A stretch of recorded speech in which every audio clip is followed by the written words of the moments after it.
Hello, my wonderful viewers, and welcome to another episode of Betty Adams Overanalyzes. I've got a treat for you today. We are going to take a look at a new manga. Now, I don't normally do reviews of brand new mangas, and I'm very, very picky about what mangas I do review. So this is something a little bit special, and I'm getting enough into this manga that I'm going to promise you 2 reviews. A spoiler-free one, which will be this review, and a fully spoilery one. Now, the manga in question is Super Smartphone, just debuted on Shonen Jump. I think it's on the Shonen Jump regular, not on Shonen Jump Plus. It released a chapter on May 8th, 2022, and a chapter on May 15th, 2022. So we're 2 chapters in. Now, before we go any further, let's address, without spoilers, the giant elephant in the room. So, do you guys remember how when Kaiju number 8 first came out, it was being compared to Attack on Titan and Parasite? It's basically just a mix between Attack on Parasite and Attack on Parasite. It's basically just a mix between Attack on Titan and Parasite. There's nothing original about it, yada yada yada. Those were the main critiques. It wasn't its own thing. It was just a rip-off of older, better manga. But then Matsumoto did his work, and we all came to love it. And even though Kaiju number 8 shares a lot in common with Attack on Titan, at least it shares one core element with Attack on Titan and one core element with Parasite. You can tell that Matsumoto did the C.S. Lewis thing where he wasn't worried about telling an original story. He was worried about telling a good story. He threw himself into his story, and now Kaiju number 8 is solidly its own thing. I haven't heard anybody say it's an Attack on Titan ripoff in months. We're up to at this point in the manga, we're well past 60 chapters, and Kaiju number 8 is its own thing, its own distinct story. And again, that just comes from Matsumoto pouring his skills from the line art to the story writing and just telling a good story using common Shonen Jump tropes. It's like a really good sandwich made out of simple but high quality ingredients. The other manga that I reviewed, Doron, is very similar. It was a mix of Yu Yu Hakusho and pretty much any procedural manga, but you have that same concept where this is just a ripoff of this, but as the story goes on, the mangaka focuses on telling a good story and doesn't worry about originality. That is the distinct vibe that I get from Super Smartphone. And people are going to look at this and say, this is just, for various reasons, a ripoff of Death Note.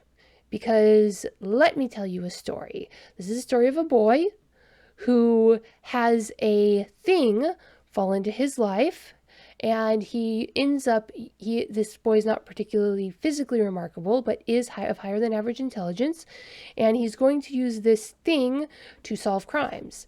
This thing has a certain number of seemingly arbitrary rules. This thing seems to have a non-human intelligence associated with it.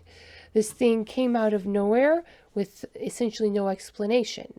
Again, those are a lot of core elements that this manga shares in common with Death Note, but it is distinctly different. Now, there's a reason I brought up Kaiju number 8 and Doron.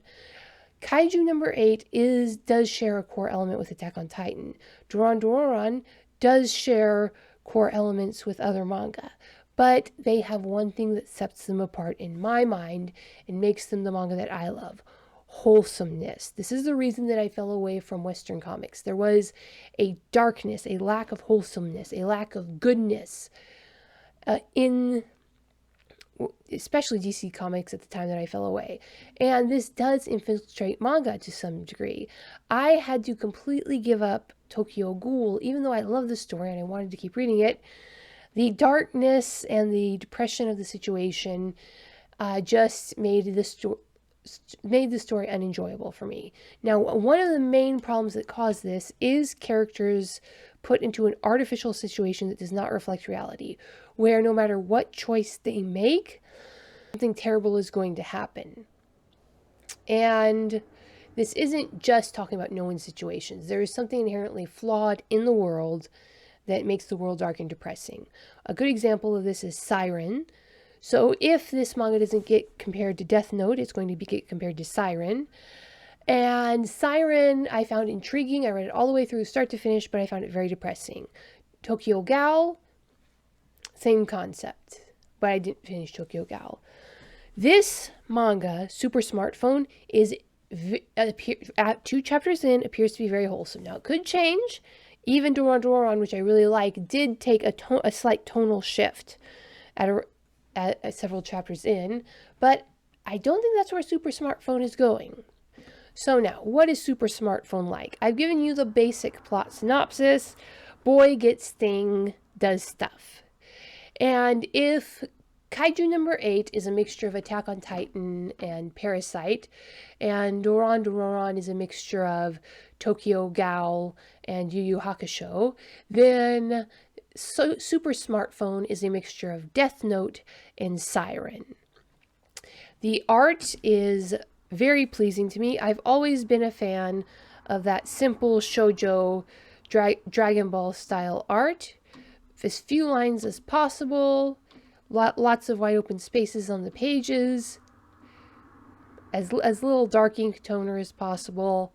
So the line art is good, the characters are well drawn, but we're only 2 chapters in. We'll see if the mangaka can keep up the art quality as he goes on.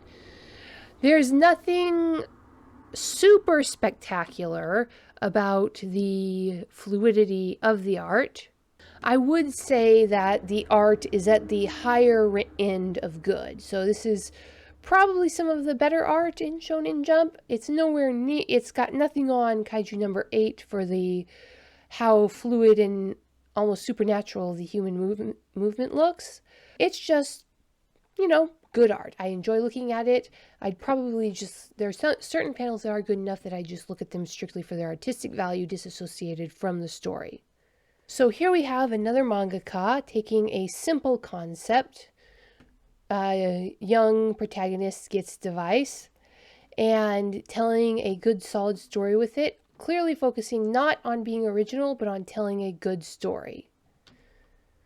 And our protagonist is a wholesome hero. And what do I mean by that? Let's take another look at Death Note. You had your main character who was given that power and went mad with it.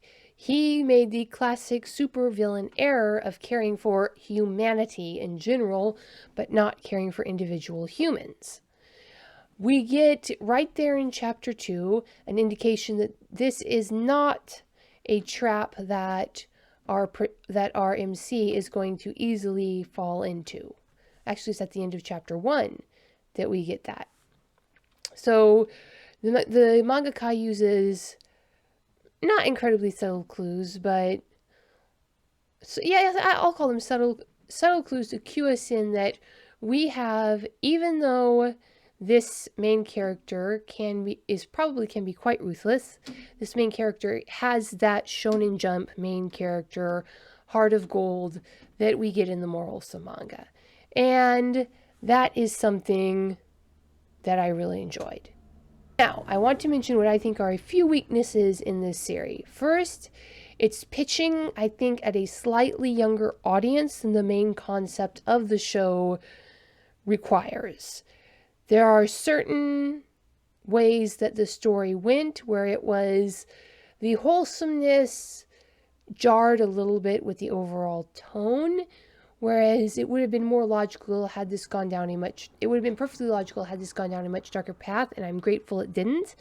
But the mangaka is going to have to be skilled to steer the ship along that narrow course between the cilia of a dark and gruesome manga and the Charybdis of a saccharine and too sweet manga, bringing the reality of the world into play without depressing your audience. So far, so good, but there was a moment where it's like, So this mangaka is steering us a little bit closer to Charybdis, where we'll get sucked into the saccharine sweetness of the manga, where nothing ultimately goes wrong, therefore the stakes are lowered. But I don't know that yet.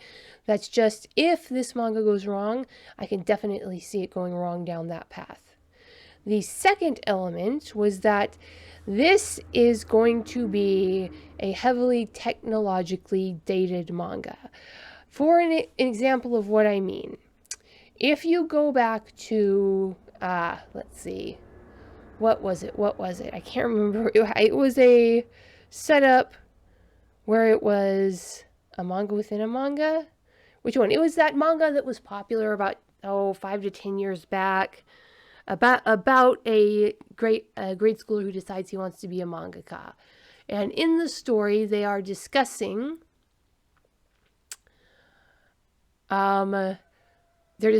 something to do about writing the story and interacting with people in real time. And it's all about how big their flip phone screens were. Now everybody has smartphones. And as you can probably guess from the title, the story revolves around a smartphone. And it revolves around a certain web service. But anyway, technology that will be dated. Phones are constantly changing. There's no reason to assume that phones will be the same shape and size in 5 years that they were when this manga was published. You had a similar issue in Siren, another manga I referenced. Siren depended heavily on phone cards and phone booths. And then even going back to some anime, the original Digimon depended entirely on pagers, digital devices. So certain manga end up being timeless because they're not centered around technology. Any manga that centers itself around technology is going to have an element of being dated. And it goes from this, if the manga is well enough written, this doesn't become a problem with enjoyment, but it does definitely change the flavor over time. So the pagers in Digimon are now quaint, and they're like, what is that device? The flip phones in the other manga, while still available, are now something that old people would have, not kids.